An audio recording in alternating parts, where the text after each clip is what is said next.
Fans Beyond Wrestling, this is Denver, Colorado, the man, not the place. Thanks for joining us for another episode of Positive Contact, brought to you by Independent Wrestling TV, now available on Roku. But head on over to iwtv.live, sign up using promo code BEYOND, get a 5-day free trial. And if you want to stay on as a paid subscriber, that's the best way to support us. And today is going to be interviewing Addy Starr. What is the best way that the fans that are going to be watching and listening can support you? Right now, I guess the best things to follow me on Twitter at Addy Starr, follow me on Instagram at Addy Stars and Stripes, and follow me and subscribe to my channel on Twitch, like Starscream. Watch me play some old retro games and just hang out, basically. Twitch is a pretty big thing right now. I have a Beyond Wrestling Twitch. I've jumped into a couple of Drew Gulaks recently, but I don't really understand. I understand the appeal of Twitch because in college I used to watch my friends play video games that I didn't myself want to play. What kind of success have you had on Twitch so far? Surprisingly, a lot. And I think, I hate to say it, but a lot of it's like somewhat attractive female playing video games is always like a recipe to have some people come and hang out. And I'm really lucky that like I've got this huge like 700-800 plus game library that I can choose from. So I'm doing something a little bit different, whereas like most people just hop on and like they're playing Fortnite or COD or whatever. I'm just like picking up random retro Super Nintendo games and playing them. And so I think that's something a little different from what people are used to. So I'm doing all right considering I have literally no idea what I'm doing. Is it a type of thing where like people can request what games they want to see you play? Yeah, I mean, I've already had a couple people make some requests and we did them. We had someone who requested this very weird and obscure game today called AeroBiz, which is literally you run an airline company.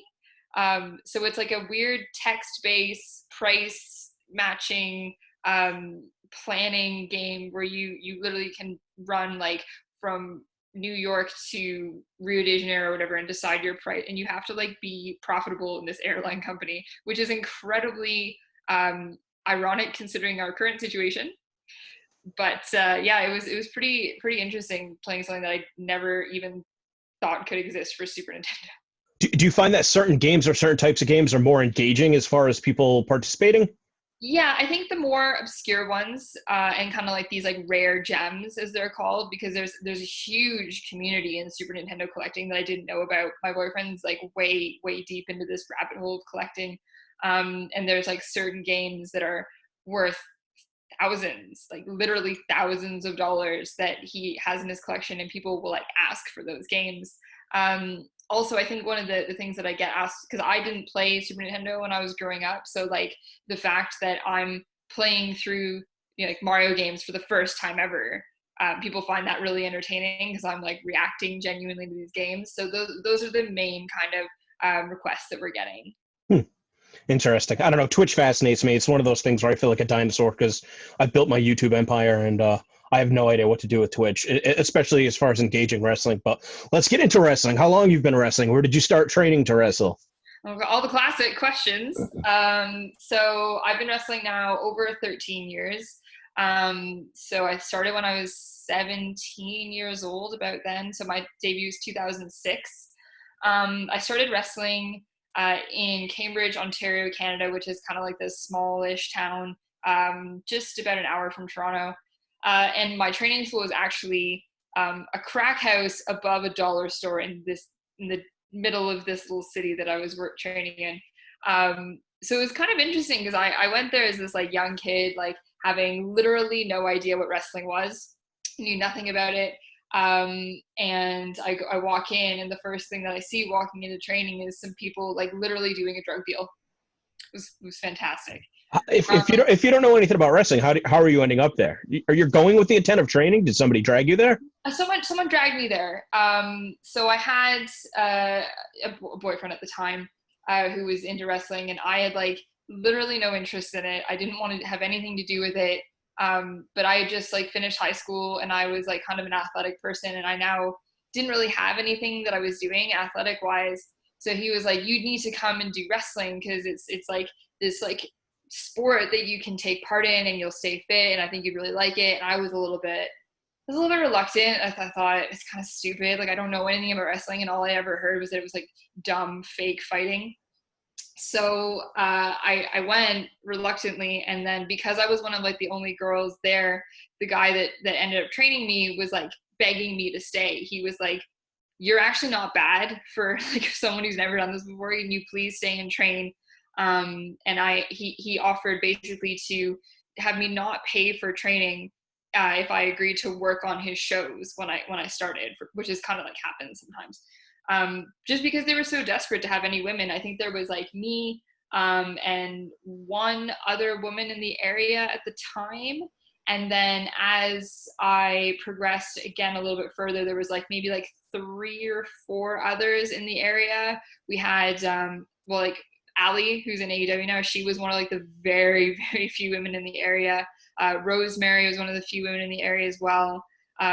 Yeah, so it was kind of like really tiny little sisterhood of people we had, and I ended up being one of them. Did anybody else notable that you trained with at that school, or anybody else come out of that school? Not really. It was kind of me and this one other guy. This guy's name is Easy E. He works around here, but like no one who was anyone who went that far. A lot of people kind of did the whole staying within the 10-20 mile radius in that area. So yeah, no one else really. I feel like a lot of people kind of our age, our generation, they get into wrestling because they're fans growing up. So what's the process there? Almost putting the cart before the horse, starting the training before really familiarizing yourself with wrestling. Do you get pointed in the direction as far as, hey, this is the classics for tape study? Or is there some things that you're picking up on your own? How did that come about? I literally got handed a giant Rubbermaid tote container of ECW VHS tapes. That's literally what someone handed me. So I spent days, weeks, months, literally just watching old ECW VHS tapes. That was it. So that's where like I have this like huge affinity for like Cactus Jack and Masato Tanaka and Mike Awesome and everyone always like, why are you such an ECW mark? And it's basically just because that was all I had. And again, the first wrestling I ever watched, the first full show, like start to finish, it was in that bunch of VHS tapes was the IWA '95 King of the Deathmatch Japan show. So again, that was like the first thing that I watched. So whenever people are like asking me like why did I do death matches so early, why did I get into that style of wrestling so early, it's like that was all I knew. I didn't know like The Rock and Steve Austin, and like I didn't know any of that until probably like 2-3 years into me training and wrestling, when I was like I really need to do my homework and I need to like look back at like all this stuff that I've missed, which I did. I've definitely done my homework now, but I think just because of what was my first exposure, it really shaped how I started my career and where I ended up. And when you were watching it, did you like it? Did you think it was ridiculous? I thought it was awesome. I thought it was like the coolest thing. Like I remember so clearly. It was the Cactus Jack promo in the King of the Deathmatch where he like comes back and he's like covered in bandages and he's like screaming at the camera, and I was like, holy shit, this is the coolest thing I've ever seen in my life. And I thought this guy was like insane, and I was like, this is just amazing. I want to be that guy. I want to be this like terrifying, like crazy person who's like covered in blood. Like that's what I wanted to do. So like immediately I was like, okay, deathmatch wrestling, that's what I'm doing. Because it was just so cool. It was the coolest thing I've ever seen. And so when you were pursuing death matches earlier in your career, was it more of a scenario of having to wrestle against men in death matches, or were there other female wrestlers that were doing there death matches? there were no women like at all for my matches. Like there was when I wrestled women, it was the same like 2 or 3 every single time. And the women that I wrestled were like very set in their style of wrestling as well. So one woman that I wrestled, who went by 21st Century Fox, and she's awesome. I love her. She was like a huge Rock mark, so she wanted to wrestle just like The Rock. And then this other woman that I wrestled, Aurora, she was very into lucha libre, so she only really did kind of like lucha style stuff. So all my deathmatch wrestling was done with men, and then because those were my better matches, because I really liked doing them, it just ended up that that's where my career started moving more towards, and people were like more likely to book me against men because that's what they had seen from me. So it was kind of this like self-fulfilling prophecy that because I was only wrestling men, then I was only going to wrestle men. Sure. And, I mean, even without the deathmatch component, it's still kind of taboo, just intergender wrestling in general. So was that like something that just people were cool with? Was it like even more kind of criticized? I think it was cool because people realized I didn't have any other option. Like people who came to these shows were kind of aware of the fact that there was like three women in the area, and if two of them were already wrestling on the show, like what was this third one gonna do? Like it was either have a three-way, have tag matches, or have like one women's match, and then someone was going to be left off. So I think people started understanding that they were doing these intergender matches, and this was back in like 2007, like before it was a really common thing. They realized that it was happening because I wanted to wrestle, and if I didn't wrestle men, I didn't wrestle. So it was less taboo because it was like necessity more than just trying to like be edgy or anything. I think the first time that I learned about you was through interspecies wrestling. How'd you get hooked up with those guys? It was the weirdest thing. I was moving to Ottawa for university, so I'd only been wrestling at that point, I think for like 2 years even, so it's 2008. And I just kind of like announced, we had this like really weird little message board in Ontario indie wrestling. It was like OWIE wrestling, something like that. Back in the day of message boards. And I just like, hey, I'm gonna be moving to Ottawa for university. Like if anyone knows anything about the wrestling up there, just like hit me up, because I knew literally nothing. And so Mike Roch, he sent me a message on this message board and was like, hey, like I'd like to like meet you and just like learn a little bit about you, because I run this company that I had actually heard about from someone else who wanted to work there. And so he gets in touch, and just like sort of very friendly kind of introduction. We ended up like hanging out and just like getting to know each other. And then a year later, he was like, well, I think you're a nice person. I think you're cool. Like you should definitely just come be on one of our shows in Montreal. So it was more like a friendship that turned into a booking more than anything else. Kind of makes sense. Did you ever cross paths with Lufisto in Canada? Do you know what? It's the craziest thing. Lufisto has been like one of my favorite people and wrestlers, and someone I looked up to the entire time. I've been wrestling for 13 years, and I've never wrestled her. Never. And I have this hilarious story that Lufisto ruined my prom, because when I was 17 and I had just started wrestling, my boyfriend at the time ditched my prom to go wrestle Lufisto. So I ended up alone and didn't get to go to my prom because of her. And I've told her the story, and she thinks it's hilarious. And I always said that I wanted to have like a grudge match against her because of my ruined prom night. And I'm still like desperate to make that happen.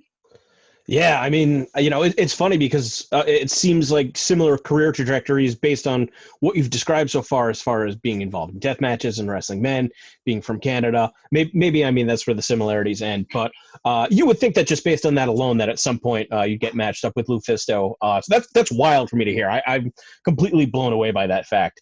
I know. If anyone out there wants to make that happen, like I'm like literally begging. I think that her and I are so like similar, like you said, and I've taken so much inspiration from the kind of wrestling that she has done. I just think it would be so amazing. And so if anyone wants to do it, please hit me up. I'm desperate. I really, really want to do it. What was your first memory of Beyond Wrestling? How did you learn about it? How did you get on the first show? I don't even remember. So the first show was that double shot, the interspecies wrestling, Beyond Wrestling in the morning, wasn't it? Right. It was in Danbury, Connecticut, doubleheader, Beyond Wrestling About Time, the first ever live event that we did, which is available at Independent Wrestling TV for those of you that want to sign up for IWTV.live using promo code Beyond. I think both Beyond Wrestling About Time and what was the evening show? Was it a boner jam? Oh God, it was. They've all run together for me. I'm pretty sure it was Exact Change. No, it wasn't Exact Change only. The ISW shows have all run together for me because I've been on pretty much all of them. I know that I wrestled Beef Wellington that night, and I won 8 times in 10 minutes. It was a great series of matches. but the morning show, I was in the gauntlet match. A And 9-person gauntlet match with Josh Thor, yeah, Cecil Nix, Fredo Majors, Gladbad, Stan Styles, Turtle, Tuck Hansen, and Veda Scott as well. oh, Tuck Hansen was in that match. Oh my god. That guy used to be a heater on the message boards. I never understood the deal, but Oh, yeah, there was some falling out over some political leanings that people had, I because he believe. was like a Chikara guy, right? He was, and he was also, I believe he ended up being like a pretty hefty right-wing Trump supporter or something along those lines. We don't have to talk about him. How did you? I mean, I know that by virtue of it being a doubleheader, but how did you? I don't remember. Like, did I contact you? Did Mike Roch suggest that you be on the show? I What, think Rosh talked to you, and then I think you contacted me, and you were just like, "Hey, I've heard that you do like intergender stuff. We have this guy who does intergender and is like kind of a sleaze bag. It'd be great if you beat the shit out of him on this show." And I was like, "Yeah, sure, why not?" So I remember like the whole idea was that I was supposed to come in and just like have a little thing with Stan Styles, and it was like, okay, we found intergender. But I remember so clearly the spot with the banana. I shoved a banana in his mouth and then gave him a sliding D. And the pop that got, it was so dumb how big it was. I was almost kind of like, really? That's what people are going to get excited about. And then after that, because I think that got such a big kind of reaction, we talked after, and then that was the match with Stan Styles after. yeah, you did the singles match with Stan Styles at Off the Grid. Mm-hmm. That day was miserable at the Heirlooms Arts Theater because the air conditioner broke. Yeah, and there And were like 40, 50 people in the locker room for some reason that day. well, because the doubleheader, so there were a ton of Yeah. people in the locker room. And then on top of that, I remember when we had intermission, it was like a nightmare getting people back into the building for the second half of the show because it was actually cooler outside than it was inside. I remember that being the most dehydrated I ever was in my entire life. I went to the bathroom once that day, and it was just like I cannot even believe how much I'm sweating, how much I'm putting in my system. And so to be a wrestler on that day, I mean, I even remember going so far as the cameras that we had, like every 5 minutes you'd have to wipe the lens because it was just so hot that it was fogging up. This might be a good opportunity. What are some of the other worst conditions that you've ever had to wrestle in? Oh my god. Well, that was one of them, like that show. But I remember not feeling too bad because we had on the show as well Bamboo, the panda, right? So I remember that it was so unbelievably hot, and I was kind of complaining. But like as a female wrestler, you kind of have this like luxury of just like basically wrestling in your underwear. So I was okay, I was fine. But this guy who's like basically wearing like a duvet, like in full of like pillows and stuffing.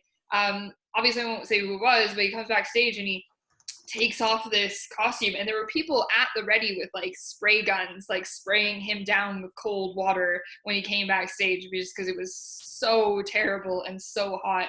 And he had to wrestle like two, oh, I remember, it was Burger King of the Ring. That's the one That's it what was. it was because it was a tournament. Yes. So he had to wrestle like 3 times, I felt, honestly. So I was like, I can't even complain. But in terms of conditions, like I've been like two extremes. I wrestled like recently at Heavy Montreal for the big like metal festival that they have in Montreal every year, and it's outside. And it was in sort of mid-August this year for IWS. And I think it reached something silly like 40 degrees Celsius, which I don't know what that is in Fahrenheit. It's like 110 degrees Fahrenheit, something like that. That seems pretty hot. It was pretty hot. I don't know. It was 40 degrees Celsius. That's all I remember. It's 104 Fahrenheit. Yeah, so it was pretty hot, and we were like outside on this like black canvas, like it was horrible. I remember burning, feeling my skin literally burning when I was touching the mat. It was so bad, and I had to wrestle twice in one day as well. It was terrible. And then the opposite end of the spectrum, obviously being in Canada, like I wrestled in like, you know, middle of January, freezing cold. And I was in this one venue in Kingston where we were changing in the basement of this kind of like hockey arena, I guess it was, but it was like a really like run down old arena that had no heating, and the floor was literally dirt. Like there was no floor. So not only was it freezing, I changed in like my coat and like basically was in a blanket and like I have this like emergency like heat kit in my car in case I ever get stranded, and I had like a blanket and like heaters and mitts and stuff, and I only took it off to go wrestle, and then I came back and like put my mitt and hat and coat back on because it was horrible. So yeah, and the fact that the floor was dirt, we took turns changing in a bucket that we found so we wouldn't have to like step on this dirt floor. That's no good. That's kind of what the basement's like at Electric Haze in Worcester before we upgraded to the White Eagle. It's kind of a dirt floor, except the whole ceiling is constantly shaking above you, so like dust is coming down too. It's really quite bizarre, the places that we find to do wrestling. But getting back to ISW Burger King of the Ring, I'm looking at the results right here. It looks like you wrestled Shitty in a Fans Bring the Lego death match. Tell me, like, what the process, like, who came up with the idea for these Lego death matches? How many have you participated in? Like, because you're the queen of the Lego death match. Yeah, I mean, the Lego thing, I always want to make the disclaimer that I was not the first person to have a Lego deathmatch. I was not. I believe it was Flip, now known as Shitty, who wrestled Stinky the Homeless Guy, the late Stinky the Homeless Guy. And that was kind of the first one.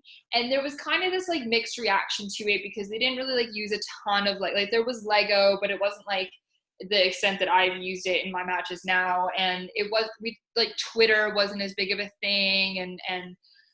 So I think what ended up happening was the Lego got used in the first place because when you watch something like a death match, people don't know what it's like to fall on a pile of thumbtacks. Not many people in their life have just like thrown themselves into a pile of thumbtacks, and not many people have like landed in a pile of barbed wire. But every single person in the world has like stepped on like a child's toy of some kind, or like stepped on like a Lego or like a G.I. Joe or whatever it is. So when you're watching the Lego matches, you're kind of like having this like visceral reaction of like, oh yeah, I know what that feels like. That sucks. It must suck so much more to literally land your whole body on it. So it became like kind of a thing that we did to get more of a fan reaction. I think again, doing it as like an intergender thing at first was again getting more of a reaction. So it was kind of this twofold thing that was going on. And I was kind of lucky that like right when I did my first one, Twitter was kind of taking off. Twitter had kind of become a thing. So I was able to like tweet about it and like get reactions to it. And then there were like GIFs of it and all this stuff going on. So I was able to like run with it a little bit more. And then I was also able to like push the envelope more and more and more and do more with it in that sense. Like, for example, doing like the barefoot Lego matches that I've done, about 3 barefoot matches, which all have been horrible and I wouldn't recommend them to anybody. Like doing a barefoot Lego match with Joey Ryan, for example, was like top my list of like most like interaction online and getting the most kind of like responses from people. And then again, like the one that everyone talks about, the 4-way at Mania Week last year, with Nick Gage and Tremont and Cannonball, like incorporating legit death match guys in a Lego match, is something else that got a huge reaction. So I'll always say that like, even though I didn't have the first one and I wasn't like in any way the pioneer of it, I was able to take it to that next level, which is why I think everyone associates it with me. While we're still on the topic of ISW, without kind of going into too much of what happens behind the scenes, was there ever any talk of you having kind of an interspecies persona? I wanted one for the longest time. It was mostly out of spite. It was a spite gimmick. Yeah, my ex-boyfriend, who was the guy who got me into wrestling, who ended up kind of being a bit of a turd.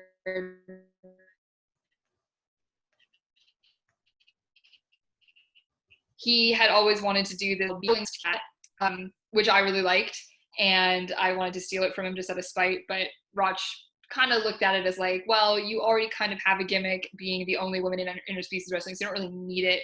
But Meow and Cully was always something I thought would be kind of funny, so feel free to steal that one if anyone wants it. One more time, what was the gimmick that you wanted stolen? It was going to be Meowlin Collie. the depressed cat. So it was a really sad cat because you're like melancholy. And that was going to be I really wanted it. that's what you wanted, your potential Yeah. interspecies persona. Yes. Fair enough. Um,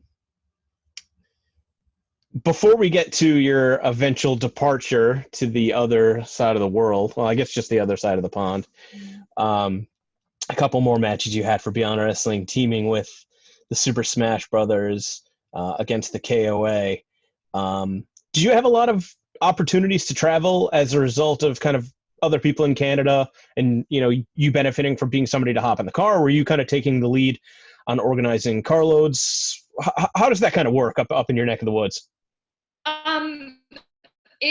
It was mostly me taking advantage, but also people benefiting because there was a lot of, we want to bring a car, but people wanted a woman, so they wanted a women's match. So a lot of the time, like the Smash Brothers, for example, are a great example. They would get booked somewhere, and then they would want to fill the car. And if you can fill the car with someone who can do a women's match, that's like top priority, like in sort of like the hierarchy of who you're going to put in that car. So I traveled a lot with the Smash Brothers. Like they were probably the people that got me the most places around Canada at the very least, because they were going all over Quebec. They were going different places in Ontario. They were doing tours. So yeah, definitely with them. And I think there's a couple of the people that, I traveled around with in Canada, like the TDT I traveled a little bit with, Cecil Nix I've traveled a little bit with. Even back in the days, like, now it seems like ancient history, but like Kevin Steen I traveled with him a couple times. Like it's easy to get into a car as a female wrestler. I will tell you that much. Did you ever have any experiences working for all women's wrestling promotions in North America before you went to England? I had a couple. So there was Femme Fatale in Montreal, run when Lufisto was sort of like in charge of everything. So I did a couple matches for them in Montreal.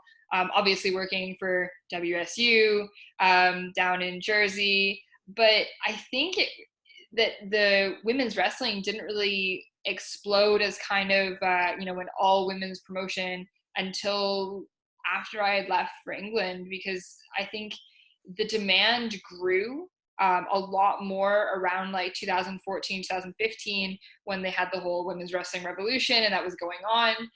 People started realizing that actually doing women's shows could be quite profitable, could be something that people really wanted to see. So it didn't happen until really I was already in England. It's funny because you talk about WSU, and obviously, I kind of looked at that as an opportunity to leverage the importance of Beyond Wrestling, but also try and do something different, since there were so many talented women's wrestlers that we worked with. But the entire time that you were in WSU, you were paired up with Dickinson. Yeah. What was it like working with Chris? I always refer to him as my big brother. He's like this person who has beat the ever-loving shit out of me on so many occasions, but is just so caring and protective of me, and would do like anything if I need it. Like it's this very weird dynamic. I remember I was absolutely terrified of him, like frightened of him when I first met him back at that Beyond show. I can't remember the name of the taping, but it was like I really had wanted to wrestle him because I saw that match with him and Haley Hatred, and I just thought, wow, I bet I could do something really fun with him. I bet it'd be great. But yeah, just talking to him, oh my God, I was so scared. And then we get out there, and yeah, he legitimately hit me harder than any other person I've ever been in a ring with. I remember really clearly one kick to my back where I like wiggled my hands and my toes because I was pretty sure I was paralyzed. I was like, oh, this is not good. But then it ended up being amazing. It was like this amazing learning experience of like, okay, like this is what it means to do like really tough, strong matches. And I was so grateful that he didn't pull back with me, and he did like really go with me. It was like all completely safe and everything was fine. But yeah, and so I had this like great respect for him, so that when I worked with him, when we were tagging, I was not tagging, sorry, when I worked with him, even like in tag matches, I was just like, this is like the best. Like I trust this guy so much because he's already shown me like what he's gonna do, and he's really like, I don't know, it just seemed like he trusted me to really put me in those situations and put me in those matches. So I'm like so grateful that I had those matches with him. I think it was probably some of the most fun I've had in wrestling. Correct me if I'm wrong. The first day that you wrestled Chris, it was at Beyond Wrestling Studio Shape, and you also wrestled Drew Gulak that day. Yeah, yeah. I don't know what I was thinking. Um, I always tell people, like, because people will talk to me about like some like, oh, like I meet people that are not in wrestling, right? And they're like, oh, who's like the most famous person you wrestled? And I'm like, oh, well, I guess maybe Drew Gulak. Like I've wrestled Drew Gulak, and they're just like, they look at me, they're like, you what? I'm like, yeah, I did. Yeah, he's pretty tough. And then like I showed them some of the clips, and they're just like, oh my god, like why did he do that to you? And I'm just like, yeah, it was a tough day. It was a tough old day. But yeah, it was. I remember getting to my hotel the next day. It was like Christmas Day, the day after, I'm pretty sure. And feeling like I had literally been hit by a truck. And then I had the flu the next day too. So I thought I was gonna die in a hotel room in Manhattan, because I was like, it was unbelievable. It was one of the worst feelings I've ever had in my life. Uh, so that inevitably leads to the Kiss My Ass match with Dickinson, which plays out in WSU as Beyond Wrestling Showcase match, which is why it lives on the Beyond Wrestling YouTube channel. It's probably the most watched match in professional wrestling history. I'd like to see some information that states otherwise, but it's got 170 million views. I don't think that there's many videos even on WWE's channel, and certainly not any full matches that have more than that. So like it might actually be the most watched piece of pro wrestling, period. As ridiculous as that may be, especially because it was up for like 5 years before all of a sudden one day it just started getting like a huge spike in hits. I remember at the time thinking we're kind of pushing the envelope maybe a little bit too much with this match. But we know what the inevitable payoff is, which is you're going to beat Chris. I mean, that's heel face stuff, is you put sympathy as much as possible, as much as the fans are willing to withstand on a baby face. And when they finally get their moment, it's a great moment. It's that much better. Do you think we crossed the line too much with that match? I don't think so. And I'm going to tell you why. Because I've watched it, and, as a wrestler, you get desensitized to it. And so I obviously don't think it does. But what happened was right when it blew up, was when because I'm a teacher by day, my students had figured out that I was a wrestler at that exact moment. I don't know why it coincided with that, but who knows? So my students had come to me and been like, oh my God, miss, you have a video on YouTube that has over 100 million views. And they were so excited. And they were so excited. And I was like, well, did you watch the match? Like, did you? And these are like 13, 14-year-old kids. And they're like, yes, you kicked his ass. It was awesome. And they were like so excited about it. So in my mind, if like a 13, 14-year-old who's like prime WWE target audience age can look at that video and be like, oh yeah, you kicked his ass, it was awesome, then I'm like, all right, it's fine. Like, it's totally fine. So I don't think we crossed the. I think that it absolutely had a reason for the way that it was, and it had a payoff, just like you said. And I think that it was engaging, and it was shocking for all the right reasons. And I mean, it got so many views for some strange reason. So I'm fine with it. Well, I mean, it's just funny to me because sometimes it's like something like that. Now it lives on its own out of the context of the program that we crafted over the course of 5 or 6 months. The payoff eventually being you teaming with Matt Tremont, which I do want to get to because Matt Tremont's an awesome guy. Defeating Dickinson and Shauna, and I think that was the last match that you had for WSU and Beyond Wrestling, and when we were together before going over to the UK. But it's just funny because when you isolate especially the part at the end with you lost, you had to kiss his ass. I could definitely see why that's kind of extreme and lives on its own. But that's something that frustrates me is the way that the YouTube algorithm works is that, it shows things out of context and not sequentially so that people can't, get a gist of the entire story as it was told. Because I thought that was really cool. And I remember being like so excited because I'm like, oh my God, like Addy's going to be made coming out of this. And then maybe a little bit disappointed or it's like, oh, now she's gone. Like we can't really capitalize on this. But we did get the payoff. You got to team with Matt Tremont a few times, the team of Scars and Stripes. What was that experience like? Oh my God. If there's a single person out there who doesn't love Matt Tremont, I'd love to meet them and ask them what their problem is. Because he's just like the best person in the whole world. Like I can't think of a single person who doesn't love Matt Tremont. I think for me it was great because I had kind of like gotten away from the deathmatch side of things at that point in my career. I had kind of like gone more towards just trying to become a better wrestler, which was important.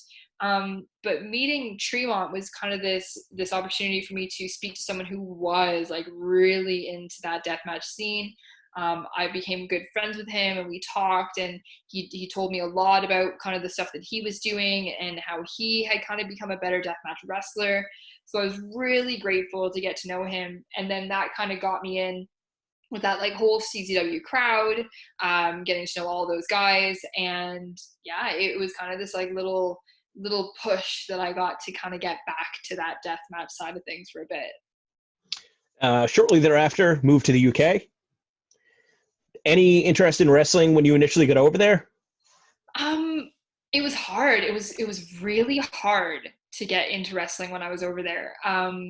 Because I was so busy. Like it was such a huge thing. I went completely on my own. I didn't know anyone. I didn't even have a place to live when I got there. I was nearly homeless the first 2 weeks after I got there. Like it was intense. So it took me a little while to get back into it. It took me about 3 months. I had my first match in this like tiny little community center in like the tiniest town of like 200 people. Not a lot to write home about, but that got me a few other things here and there. Went up, I had a couple of shows in the north where I was, on with people like Vader for some reason. Uha Nation was on that same show. So like it was good stuff. But it took a while. It wasn't until I got on some of the WAW Bellatrix shows with the Night Okay. Family, that I finally like kind of got my momentum and started to realize like what it was all about in the UK, because it really is about how good of a wrestler you are. If you are not a good wrestler in the UK and you've just been like politicking your way or like chatting your way in, it doesn't work. Like it does not work. You have to go in and show people what you can do and like really be able to like put up, otherwise like you're out. So I had to really like work hard and like really be very conscious of how I was presenting myself like in a ring, and the caliber of match that I was having was so important. So it was tough. It was real tough. Is it more of a more intergender or more women's wrestling over there, or was it still kind of mixed? I had fewer intergender matches in the UK than I ever have my whole career. I think it's just that there's more of a crop of women's wrestlers in the UK. I think that training there is so much more important. I think it's more accessible training in the UK because there's tons of schools. There's schools everywhere. Um, and there are people who are really encouraging women to train and to become better. And you have really great role models in the UK, like Soraya. I mean, I wrestled Soraya three times when I was over there, and the way that she was encouraging her students and she was talking to me and she was like booking other girls to come in, she was like this matriarch that was like really building this like world of women's wrestling. Pairing that with then after doing WAW Bellatrix, I then got into Eve Pro Wrestling, and like again the community was so like enriching and nurturing, and it was all just about making new stars and making new connections and helping everybody out. So the world of women's wrestling over there is so rich and connected. It's almost harder to become an intergender wrestler over there. Hmm. It's funny, just, I mean, kind of looking through some of the results, it's like almost the UK boom and the women's wrestling boom kind of going hand in hand. And you were over there. What are some of the best matches? What would you tell people if they hadn't followed your work in the UK? What would you, maybe 3 matches that they should seek out to see that you're the most proud of? Like there's one that will never see the light of day, which sucks, which was my first match that I had with Soraya. It was again in like some little community center. I'd never met her before. I walked in and I was like, okay, what do you want to do? And her response was word for word, well, we're just gonna go have a fight, aren't we? And I was like, okay. And she's like, this is my finish, that's it. And I was like, okay. And then we went out and she beat the shit out of me. Oh my God, like worse than Dickinson. So it was like pretty intense. And that was I loved that match. I would also say 2 of my matches in Eve. I had a really amazing match with Millie McKenzie. Okay. She's like 18, 19. I don't know how she's that good for that age, but she's amazing. And then another match I had in Eve against Casey Owens.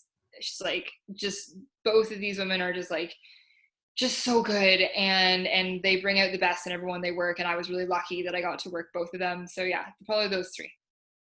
And during that period of time, also periodically coming back over to Canada and still doing matches from time to time as well, right? Mm-hmm. Yeah, I think I did a few matches every summer, because I would come back every summer when I had summer break from school. I worked a lot of the cancer fundraiser shows that they did at C4 in Ottawa. I worked a couple times in Montreal. One time ISW brought me back over for one show in September. Like I did try as much as I could to come back because I missed Canada a lot. Did you ever feel like it was a scenario that because of the work you were accomplishing over in the UK, you would come back with a higher profile, or was it almost 2 separate bubbles? I was hoping that would be the case, and it kind of has, but kind of hasn't. Like a lot of people don't know that I've come back from the UK when I get booked here. I think maybe 2 out of 3 places that I work will be like, oh, I didn't even know you went to the UK. But the thing that I have noticed is now that I'm back, I feel so much more confident in my own wrestling skills. I feel better about my own work.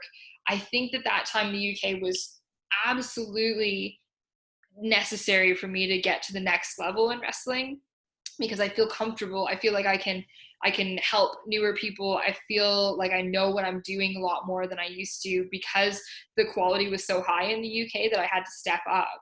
I wouldn't have made it if I hadn't stepped up everything that I did. So it may not help in terms of getting booked, but staying booked and repeat bookings, it definitely has helped. When you relocated back to North America, has there been any opportunities to go back to the UK since then? I mean, yeah, I was supposed to be there next week. Yeah, with everything that's going on, it sucks. But yeah, I had a whole 2-3 week trip planned. I was supposed to wrestle for Eve, I think 2-3 times. Supposed to wrestle up in Scotland. I had a booking in Austria, all over the place. So it kind of sucks, but it's reality. But I know that anytime I come back, Eve's gonna welcome me back with open arms, because they're like family to me. So it won't be an issue next time I go back. When you were in the UK initially, did you have, you mentioned Austria, were there other countries that you had never prior visited that you were able to go to because you got booked out there? Yeah, I wrestled in Portugal, which was pretty cool. I wrestled in Germany a bunch of times. Scotland, Wales. Yeah, it's all over the place. I was actually booked right before I had to come back to Canada. I was booked in Italy and in Denmark for February, but unfortunately had to come back in January.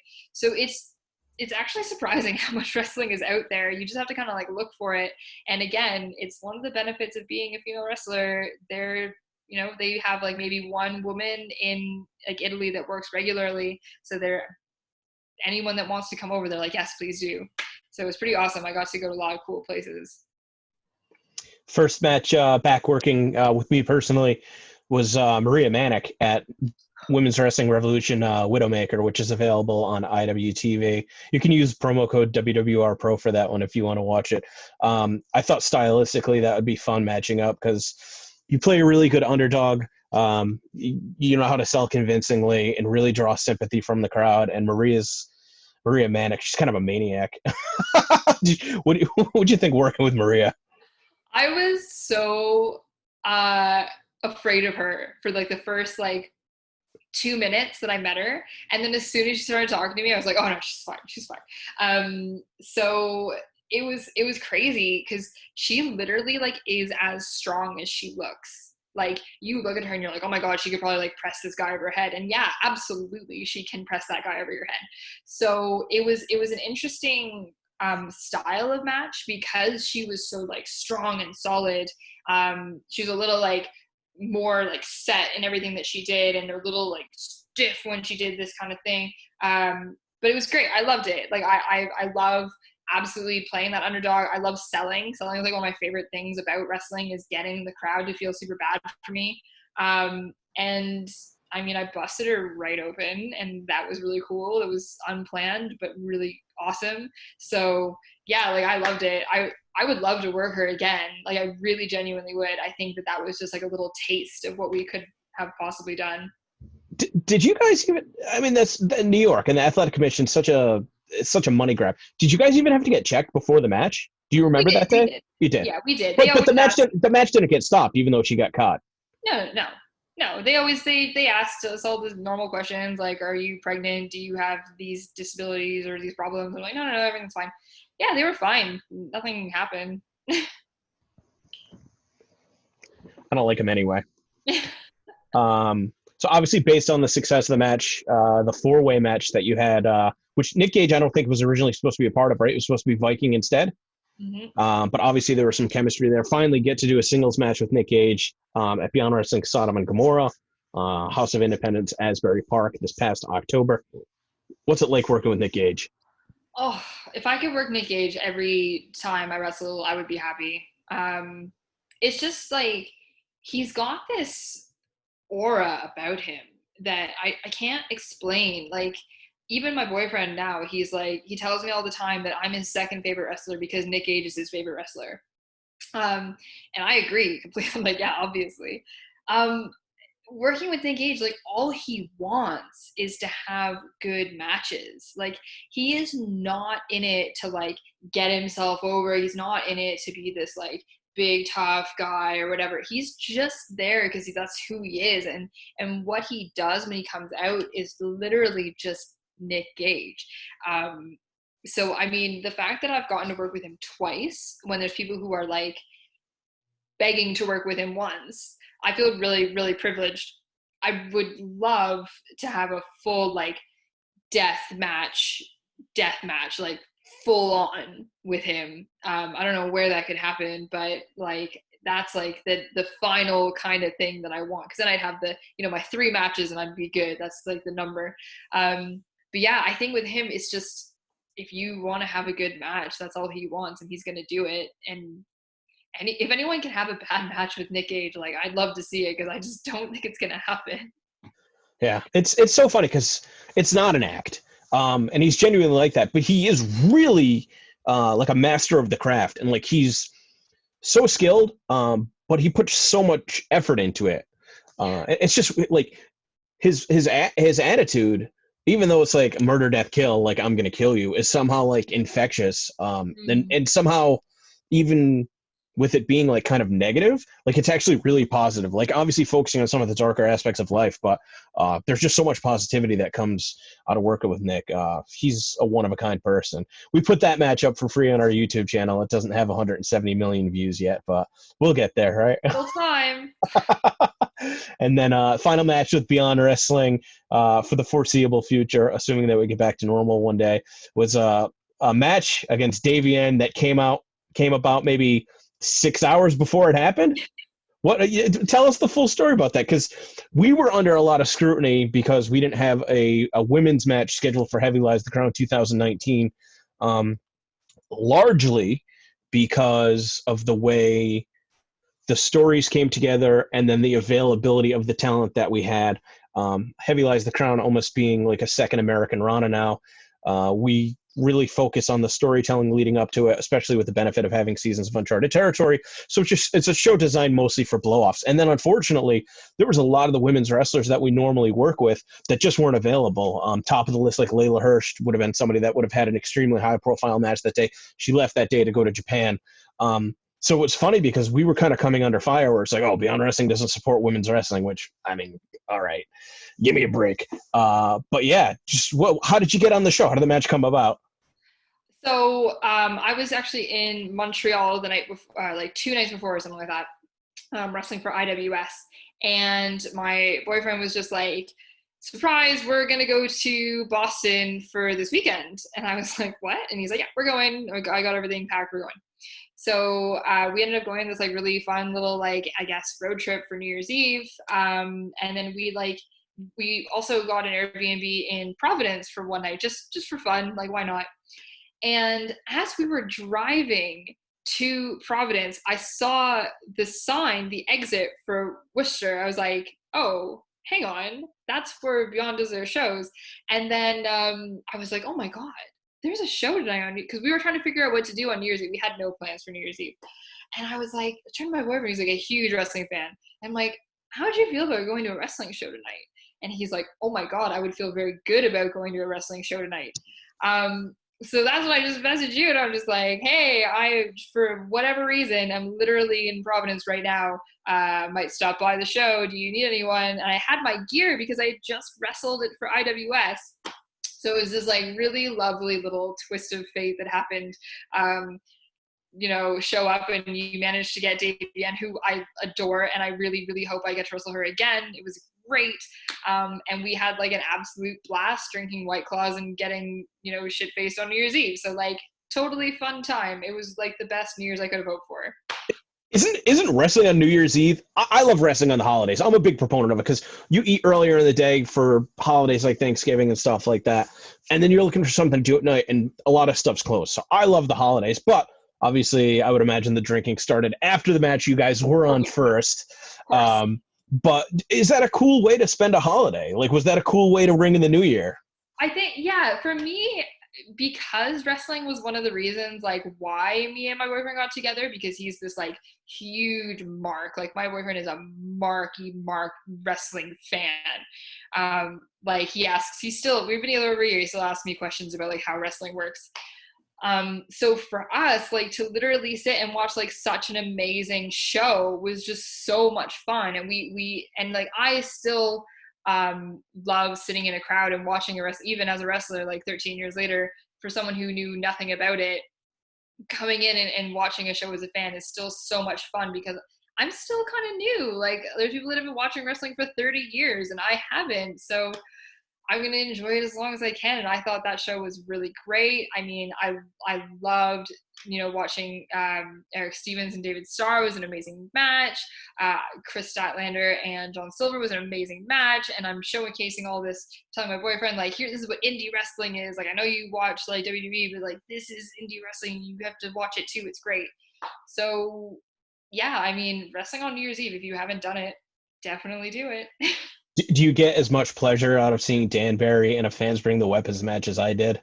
Oh, that was amazing. And there was all these things that like I was watching, like, no, they're not gonna use that thing. That's terrible. And then they used that thing. And even as someone who's a pretty intense deathmatch fan, I was a little cringing at some of the golf balls. I was freaking out about that. I was like, my spine is like on fire thinking about that. This seems like a great time to plug the fact that Heavy Lies Crown 2019 is available on Independent Wrestling TV. So if you go over to iwtv.live and sign up using promo code Beyond, get a 5-day free trial, you can watch it. That show was also released on DVD and Blu-ray with Smart Mark Video, with a new partnership with Smart Mark and IWTV, because we kind of went away from DVDs and Blu-rays for a while. Let me ask you this. It took us a couple days to kind of put together this interview. You said that you had stuff that you wanted to talk about. So you take the reins on the rest of this interview. What do you got on your mind?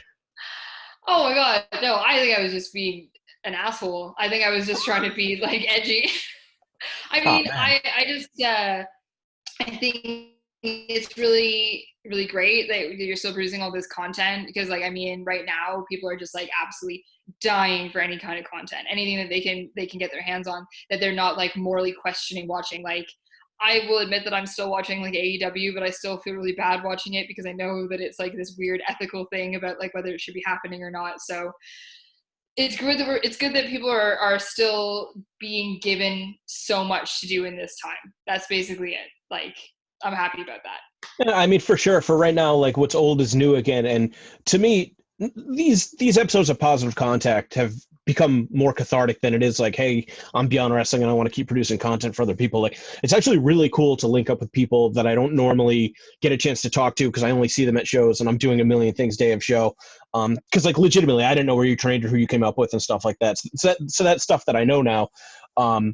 But what's really cool is like we can go and talk about like some of the highlights of your career, specifically working with Beyond Wrestling, WSU, Women's Wrestling Revolution, some of the stuff that lands on IWTV like ISW, and people can kind of go back and look at that. I mean, the match with Dickinson's got 170 million views, but aside from that, there's some other really cool things that we've touched on that'll hopefully see kind of new life now. Yeah, I mean, it's weird because I've gotten to that point in my career where I genuinely don't remember all my matches, and I don't remember, like, it just popped into my head now that I had a match for Beyond against, I think it was Josh Thor. Yeah. That just popped into my, I'm like, oh yeah, that happened. Like, I forgot completely. And like, I was just reminded because it came up on YouTube, the KOA Smash Brothers match. And I was like, oh man, that was such a fun match. I really enjoyed that. Like, I had forgotten that even happened. So it's cool, like, going back and reliving all this. And like, it's cool seeing like the evolution of like all the different like chunks of my career. And I kind of feel like right now is kind of like the next step and next like kind of chapter, because I've had all this time off to heal, which is lovely. I actually feel like a functioning human body again, which is great. And I've been watching so much wrestling. I have been watching wrestling every single day. So I'm like really itching to get back to it. I feel this like drive more than I've felt in a really long time. So it's going to be an interesting return once everything kind of comes back in. And yeah, I mean, there's probably a lot of people out there that haven't watched any of my matches, because every time I do an interview like this, I always get people on Twitter that are like, oh, I had no idea who you were until this came up. So, I mean, yeah, go back, watch some of the Beyond stuff. There's some stuff that I will definitely cringe a little watching because I've come a little ways from there. But yeah, it's really cool kind of going back and reliving all those cool bits. Did you have anything lined up for Mania weekend? I did. I had a bunch of no ring death matches. Literally all I had was no ring death matches. But that you were going to be traveling down there for? Yeah, all I had was no ring death matches. Who were some of the people you were supposed to be wrestling? One of them I think was supposed to be Alley Cat. Okay. Which would have been amazing. Like, would have been so much fun. That's someone I still really want to wrestle, and in a death match would be even cooler. Yeah, she gets pretty wild. I know. Is exactly why I think it would be great. The other person was Casanova, and that again, completely wild, out of control. Would have been great. I was actually also supposed to wrestle Orin Vane. But that didn't go through. And especially after watching that clip of the fucking knife board, I was like, oh my God, this guy's going to murder me. It's going to be amazing. I love this. And then actually this wouldn't have happened due to his injury, but I was supposed to wrestle Marcus Crane as well. But I had, a whole bunch of no ring matches. That was literally all I was going to do for Mania week, which is so weird. And I still haven't had a no ring death match, which sucks. So that's one of the first things I think I want to do when I get back is finally do one of those.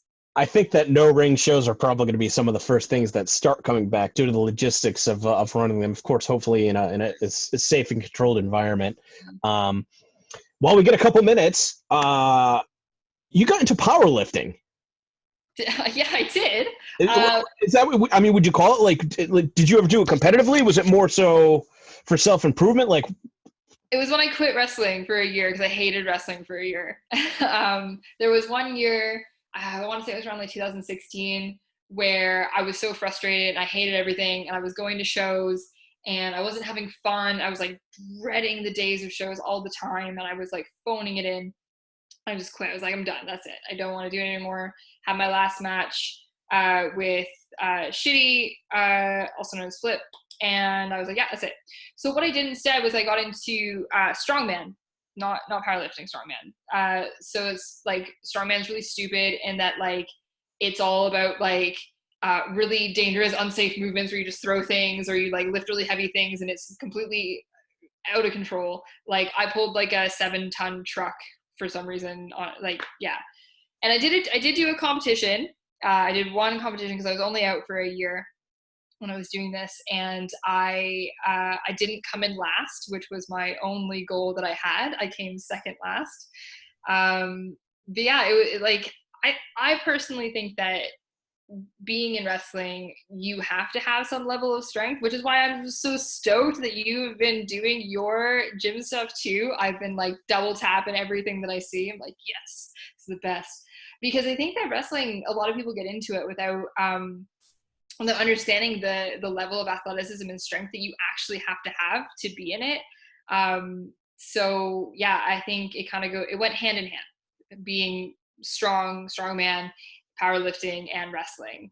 Obviously now gyms are closed, so I'm not doing that so much, but that's why the Twitch and the video game streaming and everything has come in, because it's like that's now my kind of like replacement for wrestling at the moment. Do you have any gnarly injuries that you want to talk about?